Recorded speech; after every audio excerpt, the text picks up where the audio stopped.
Thank you.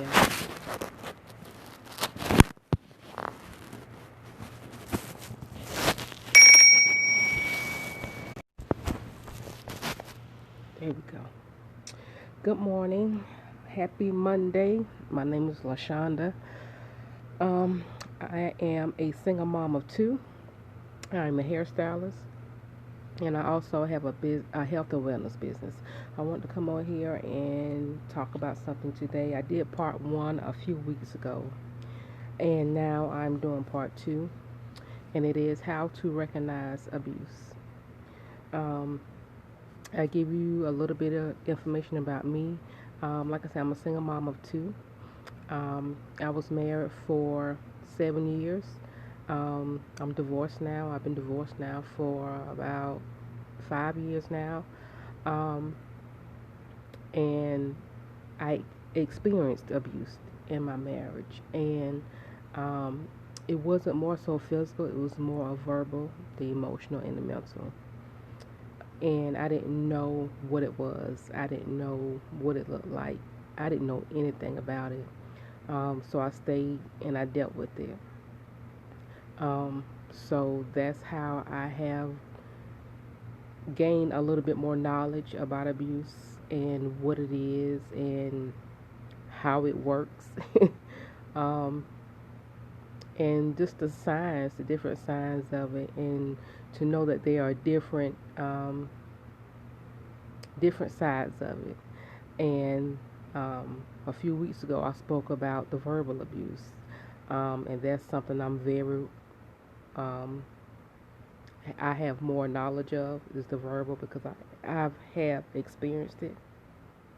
So today we're going to talk about the emotional side of abuse because, and all of them run hand in hand, but mostly it always starts out with the verbal and then it continues to the emotional because when you are verbally abused, the words hurt you. Words um, deteriorate you on the inside. It starts to take a toll on you, and then it starts to become an emotional roller coaster for you. You don't know what to feel. You don't know how to feel. You don't know what to do. You don't know how to do it. You want to um, be okay around that person. You want to make sure you don't make that person mad. And in the midst of you doing all that, you have now become an emotional roller coaster.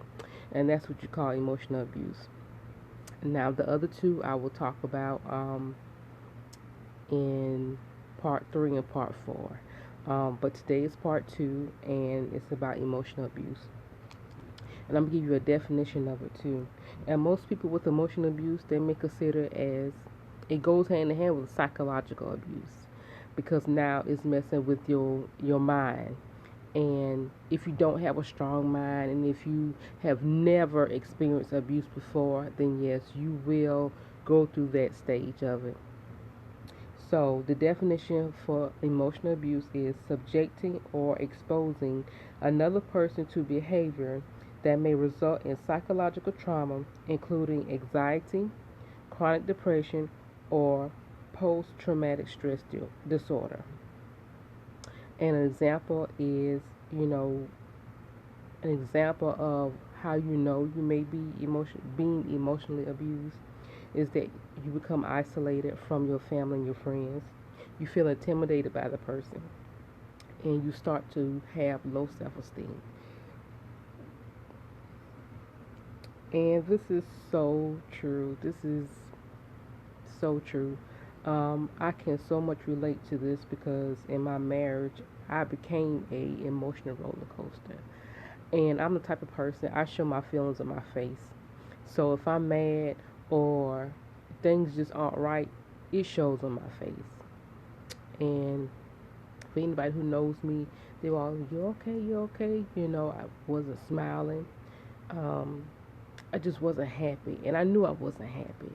And you know, and all that starts on the inside. If you're not feeling good on the inside, it's going to show on the outside. If you're having, just say, problems at home, or just say the kids getting on your nerves, it's going to show.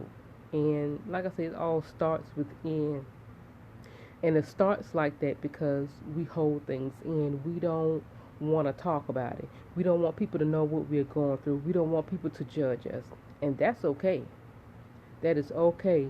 But I will say that if you can find at least one person that you can talk to and that will just sit and just listen and not give their opinion unless you ask for it, just listen. Just be that open ear. Um, and that's something I wish I would have done earlier on because I would have gotten not more knowledge, but I wouldn't have stayed as long as I would have. And to be honest, it started before we even got married. Um, but like I said, I didn't open up about it. I didn't know what it was because he would do it and then I'm sorry, apologize. I didn't mean that. Then we may go out to eat or he may go out and buy me a gift. Yeah. They abuse you and then they buy you to keep you quiet. So in the result of that, I did um, end up having anxiety, and I still have it to this day. But when I first had the signs of it, I didn't know what it was. So when I went to the doctor, and I was explaining to him like this feeling is like overwhelming, and he told me that's what it was. He said you have anxiety. I was like, anxiety, me? And he gave me a prescription for it, but I never filled the prescription because somebody told me don't take that stuff because it will have you walking around like a zombie. So I was like, okay, well, I'm gonna try to deal with this thing the best way I know how without taking it. But I didn't throw the prescription away. I kept it just in case. So that's when I first learned that I had anxiety, and to this day I still have it. It's not bad, but because I know that I have it now, I recognize it when it comes up, and so when it comes up now, I try to pray it off of me. Um, I just all and it's a simple little prayer. I say, Lord, please take this off of me. This is overwhelming. I don't like this feeling. Take this off of me. And once I just kind of sit back and just relax, the feeling just goes away. Anytime you get that overwhelming feeling, ask the Lord to take it away from you. Chronic depression. I don't. I was depressed, but I didn't have chronic depression. But if I would have stayed, I think I would have gotten there. Um, but I didn't know I was depressed until after I left, because once I left, I lost weight, and I'm like, and I realized I lost weight is when my pants. I was in size 14, and I was working my way up to a 16. So I was like, okay. So once I left, I had to buy me some more clothes. So I was like, why I'm losing this weight? And then it came to me like, because depression comes in different forms and it does people differently. And I think for me, it made me gain weight because I will say all we did was eat out. I got to a point to where I stopped cooking because he didn't want to eat my food. So I was like, cool. Me and my kids, we ate out every day. It was breakfast, lunch, probably dinner too. And that's probably where my weight came from. But I never was a big eater like that. But like I said, once I left, I lost the weight. I went down to a size 10, and I was like, wow, I was able to get back into my clothes that, I kept some of my stuff. So I was able to get back into some of my other clothes, and I think I was talking to someone one day, and I was like, we was talking about depression, and I was like, I was depressed. I was depressed. And I think when you're depressed and you're stressed, certain hormone levels I guess, increase. And I think that's what happened for me. Because, like I said, once I left, that weight came down. And so that was my form of depression. And I didn't know it. I didn't know. I know I was sad. I know I wasn't happy. But I didn't know that that was a form of depression. Some people get PTSD, and that's post-traumatic stress disorder. I didn't have that. But some people do get it. Some people nerves are real bad, and because and it can be because of abuse, um, but it could be that they've always had it. But because you're in an abusive relationship, it brings it out a whole lot more. And with that, some need to get help. Some need to take some type of medicine for it. Um, with me having more knowledge, I will say this. If you are in an abusive relationship and if you are experiencing any of these things, I will tell you to create a prayer life. Please create a prayer life. You don't necessarily have to go to church. Go to church sometimes. But create a prayer life. Get you a Bible that you understand. And start to read. Get you little books about women. Any little thing about women. Just to start off small.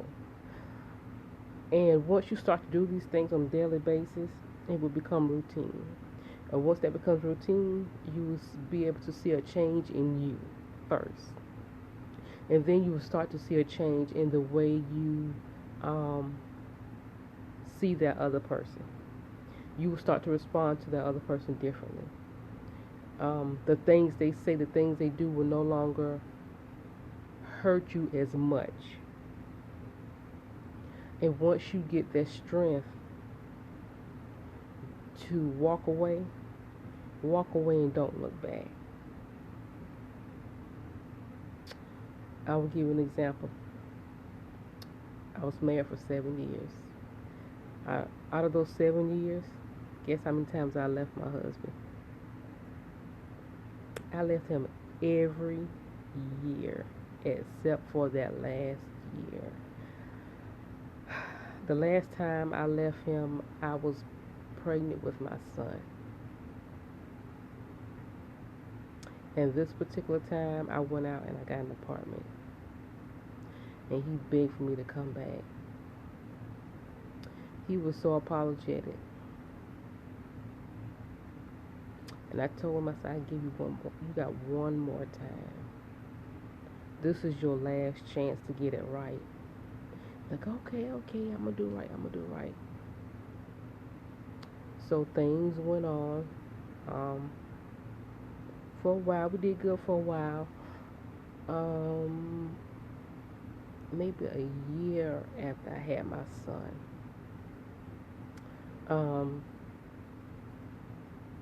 I think, I'm not sure how it went, but anyway, something happened. I told him, I said, I'm going to give you 3 months.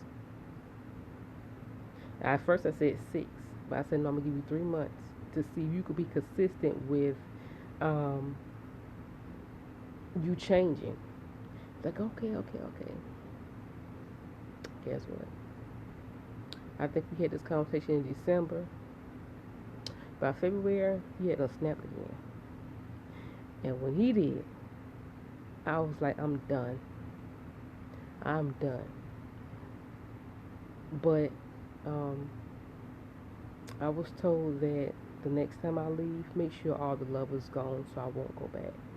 And so even after I told myself I was done, I still stayed. And believe it or not, I stayed, and it got worse. It got worse, and I think it got worse because I finally got to a place to where I didn't care anymore. But I still loved him, but I didn't care anymore. And he would verbal abuse me, and he would still try to get into my head. So once he felt like he couldn't do that anymore, it got worse. And so like I said, I stayed. and an incident happened one night in front of my kids, and I was like, okay, this is it. I'll share that one day. But anyway, that happened, and I was like, okay, Lord, this is it. This is it. I got to get out of here. So that night I did leave, and once I left, I went back home that morning. He was already going to work, and so I called the police, and I talked to the man about it, and I told him I said I want to press charges. Um, so after that, I was like, Shonda, you got to get yourself together. So what I did, all these bills that he claimed he was paying by himself, he was paying by himself. I ain't want nothing. The only thing I had in my name was the light bill, I think maybe the water bill. Get it out my name. Get it out my name before I get it turned off. So I did that, and I started saving my money. So by that August, um, he took the kids to church with him that morning, and so I went to church by myself. And then when I got out of church, I was like, let me go over here and see about this apartment complex. So I went. Didn't think I was going to get it because I didn't think my credit was good. Because I don't know, last I checked my credit. So I went by there and did the application. My girl was like, you approved. What? I'm approved. I said, so when can I move in? She said, we won't have open until November. Whatever. So she showed me where the apartment would be. All that. I was like, listen, I'll take it. And that was it. And so little by little, I was saving my money.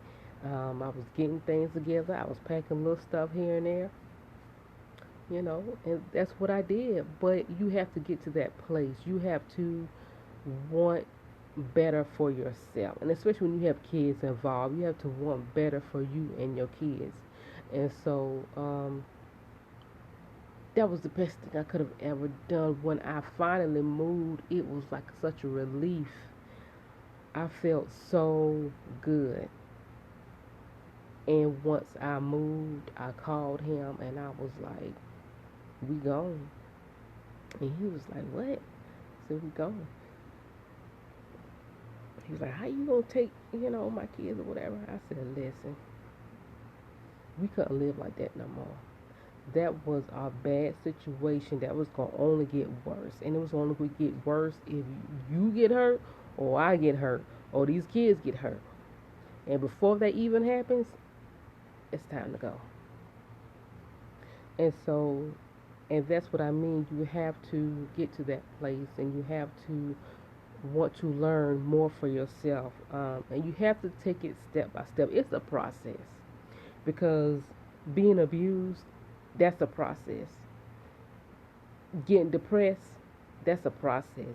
Getting anxiety, that's a process. That stuff just don't happen overnight. It happens over time. And so when it happens over time, it's going to take you time to get out of that situation.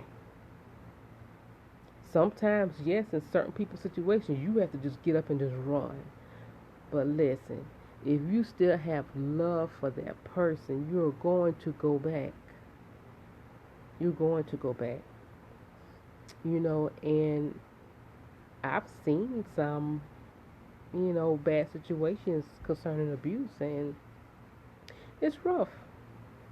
It's rough. But I think the most dangerous one is the verbal, the mental, and the emotional. Because it messes with your mind. And if your mind ain't strong enough, you will stay, and you continue to stay until you just get so tired, until you just feel so low that you have nothing, that you feel like you have nothing left. You have no strength.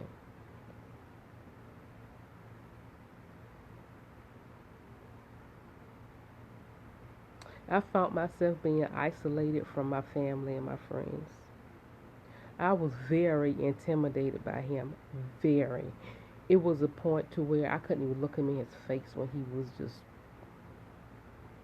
we would argue, or, he would start up. I couldn't look at him. Low self-esteem. I don't know if I had that because that once you become isolated and you feel intimidated, you start to feel numb. So you start to feel nothing. Um, so low self-esteem, I don't think I had that um, part, but the isolation, intimidation, yes, yes. And the day I prayed to God, Lord, change me, there was nothing that He could say to me. There was nothing He could do to me. He couldn't touch me because I asked God to help me. And God gave me that shield of protection. And when we would, or He would start up with me, and I would never say nothing, but I started talking back. And I started looking at Him face to face, eyeball to eyeball, like, and that's how I knew I was getting stronger. And I could tell when I started to do it, He kind of backed down a little bit. It wasn't much, but He backed down a little bit. He was like, oh, okay. Okay, something changing in her. But He didn't know what it was. But it was me changing. It was me starting to respond to Him differently. But it's a process. It's a process. It is. And even after I left, um, it still was a process. Because He was still here. And I still felt a little bit of intimidation. But as time went on, it got better and better. And that's what emotional abuse does to you. It has you up and down, up and down. And that's only because they have you up and down, up and down. One day you're good, the next day you're not. One day you're good, the next day you're not. It's an emotional roller coaster. It's a psychological thing. And once you are in it for so long and it happens over and over and over and over again, that's what happens. That's what happens. But that is what emotional abuse is. It's an emotional roller coaster that will cause you to go into a depression, isolation, and you will feel intimidated from that person. And for some, you may end up creating low self-esteem. You know, it was, it has definitely been a journey for me. Um, and I'm finally able to open up and talk about it. At one time, I couldn't talk about it without crying because it still hurt. I couldn't believe I went through that, and I couldn't believe I was being treated like that. I've never ever been treated like that. I've never had anybody call me out my name. I've never had nobody to curse me out. I've never had nobody to downgrade me. I've never had nobody to make me feel so low. Nobody. But it only took me a one-time experience, and that was enough for me. And I promised myself I would never go back to that type of relationship again. I have learned to notice the signs. I've learned to listen. I've learned to always be on guard when it comes to that. If I feel like you raising your voice at me, if you curse at me, I'm in my feelings. Because now I know that's disrespectful. Because now I know you don't have to raise your voice to me to get your point across. I pretty much turn into a different person when I feel like I'm threatened. Because I know what that feels like to feel threatened. I know what it feels like. That it's like a trigger. Don't do that. Don't do that. And it's a good thing when you become that way, because that means your tolerance for abuse is no more. No more. Your tolerance for that, nobody will be able to tell you anything and get away with it. Nobody will be able to do anything to you and get away with it. Because you won't allow it. You won't allow it. And if you have kids, and if they're old enough to kind of understand, talk to them. Little things. Like don't let nobody talk to you any kind of way. Don't let nobody curse at you. Don't let nobody put their hands on you. Don't let nobody ever feel like you are just less worthy than them. Don't ever let nobody feel you like that. Make you feel like that. If they do, walk away from them. Don't be their friend no more.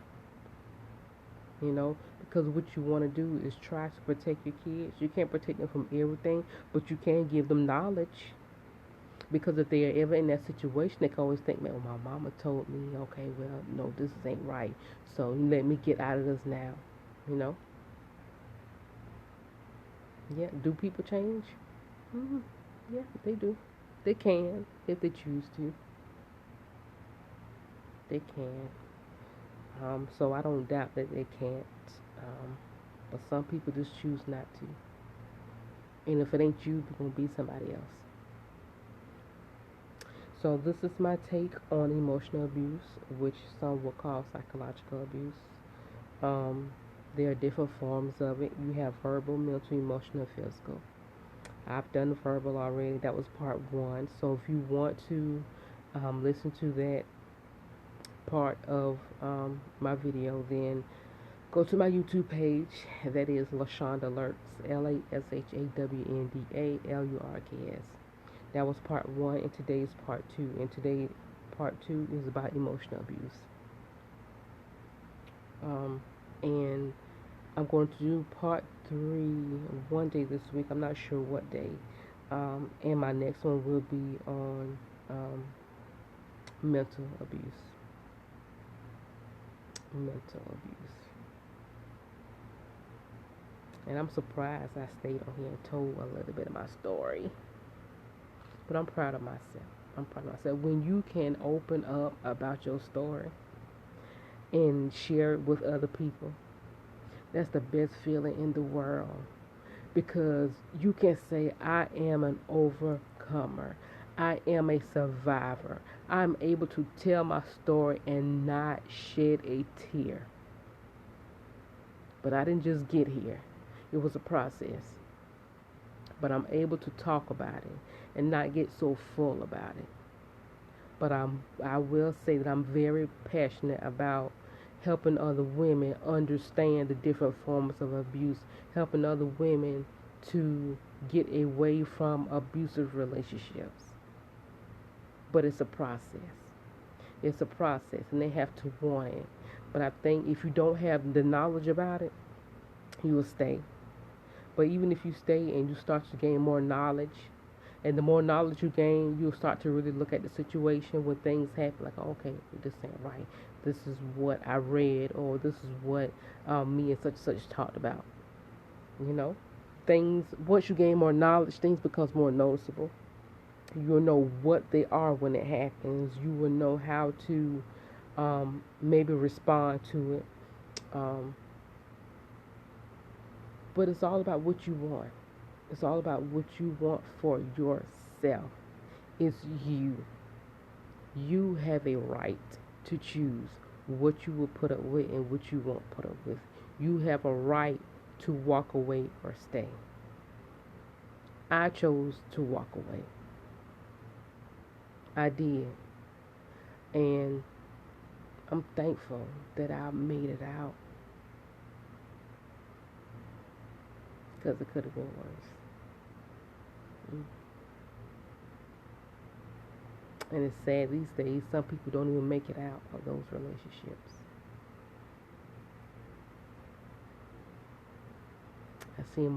I have been seeing more and more stories about these relationships and people not making it out. That's why I want to. There is already awareness of it, but if I can become a part of that, I'm all for it. I'm all for it. And I know that one day somebody's going to watch my videos and it's going to help them become an overcomer. It's going to help them stay alive. And that's my goal, to reach at least one person that needs this, that wants a change for themselves. And if you have kids, once you make that change for yourself, you're making it for your kids as well. But my goal is to reach at least one person. So if you know anybody who is in an abusive relationship, if it's you that's in an abusive relationship, watch this. Watch my first one. And the next two that I'm going to do, watch them. And if you can watch it and something I said resonates with you about what you are in or what you're going through, get knowledge. Or if I can help, please reach out. Reach out.